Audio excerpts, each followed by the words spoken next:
Are you an emerging business leader? How would you like a full ride MBA scholarship? It's possible. The Ivy College of Business is offering a full scholarship for one standout student in the online MBA. This first Emerging Leader MBA Scholarship will be awarded to one qualified candidate who is ready to start classes in the fall of 2026. Apply by May 15th. The link is copied below. Reach your full potential with the Iowa State MBA. Introducing Mediacom Business All-In Internet. 1 gig business-grade internet with advanced Wi-Fi for employees and customers and built-in data security to help protect your network.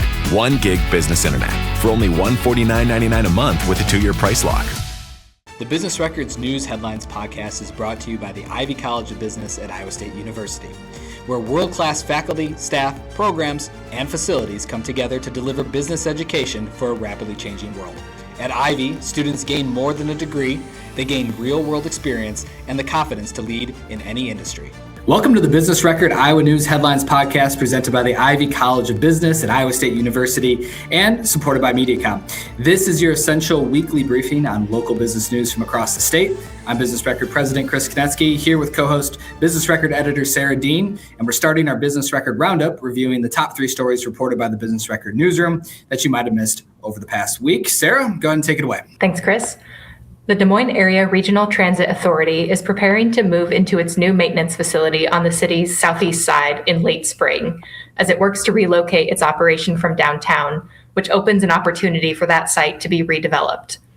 The first phase of the project is the maintenance facility, which is being built on 38 acres DART bought from the city of Des Moines in 2024. DART is moving its operations because its current site is landlocked and in a floodplain. According to a recent update from DART, the project has stayed on time and is under budget, which was estimated at $34.8 million. DART officials said the cost of renovating the existing maintenance garage would have been nearly double that of building the new facility. The Iowa Business Council's fourth quarter survey found that its members have found ways to adjust and manage changes related to tariffs and other economic changes, improving their outlook for the coming year. The Council's Economic Outlook Survey measures sentiment around expectations for sales, capital spending, and employment. The latest survey's overall economic outlook index for the fourth quarter is 63.16 points, up from 60 in the third quarter. Sales expectations rose 8 points between the third and fourth quarters. Iowa Business Council President Joe Murphy said the results indicate positive sentiment even as businesses continue to navigate uncertainty. As the 2026 legislative session gets underway, Iowa Agriculture Secretary Mike Naig has announced plans to introduce the first Iowa Farm Act, which he says addresses priorities raised by farmers, agribusinesses, and other stakeholders. The legislative package has 5 focus areas, including providing targeted tax relief to producers and increasing biosecurity to prevent against animal disease events. The package also proposes efforts to incentivize and retain Iowa's ag workforce. As part of the department's broader fiscal year 2027 proposal, NAIG is also requesting a 1.6% budget increase of $1.3 million to maintain essential operations in animal health, food safety, consumer protection, and water quality initiatives. You can read all these stories in full and more news at businessrecord.com. Next up is our statewide headlines with the news you need to know from across Iowa. New workforce data from Iowa Workforce Development shows Iowa employers added 4,600 jobs in November. Sectors that added jobs in November include education and health services, trade, transportation and utilities, construction, and professional business services.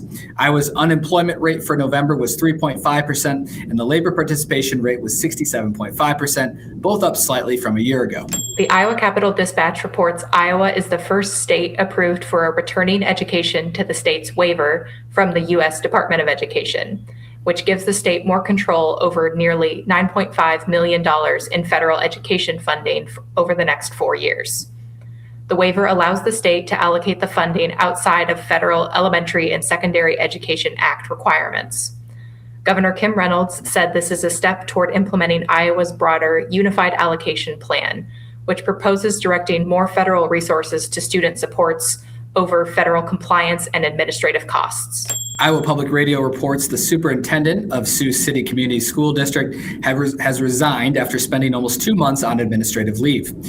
The school board unanimously approved his resignation effective March 31st during a special board meeting on January 5th. Juan Cordova joined the district July 1st after serving as an administrator in Missouri, but took personal leave a few days before the school year began. In a statement, the school board president said the decision follows a licensing issue and professional differences between Cordova and the board. Governor Kim Reynolds announced Iowa will opt into a federal education tax credit program beginning in 2027 that will expand school choice in the state.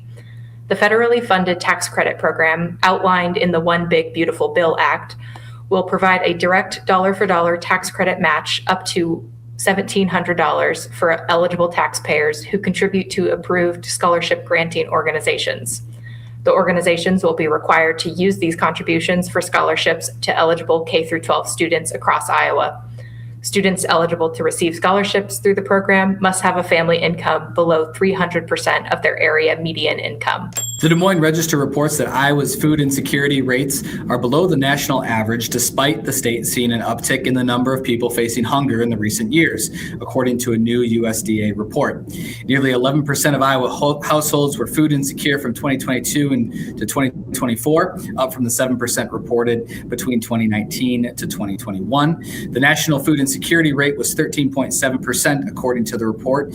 You can also learn more about food insecurity. It's a big part of BPC's initiatives to help educate the community about that at iowastopshunger.com. The Ivy College of Business at Iowa State University is proud to introduce the Emerging Leader MBA Scholarship, a full ride opportunity designed to develop Iowa's next generation of business leaders. Full ride, full potential. Learn more and apply online at ivybusiness.iastate.edu or by clicking the link in our show description. That's our show today. Before we go, we have a few things for you to take with you through the rest of the week.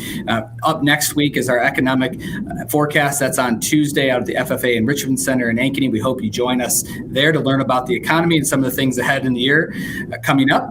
And then lastly, Martin Luther King Day Jr. is coming up on Monday. You can find service opportunities with organizations such as Urban Dreams and Meals from the Heartland, or attend celebration events held by West Des Moines and Grandview University. Thanks for joining us today. Each week, you can count on us for a dose of balanced news with the context you need. If you enjoyed today's show, please like and subscribe, tell your friends and colleagues, and we'll see you back here next Wednesday.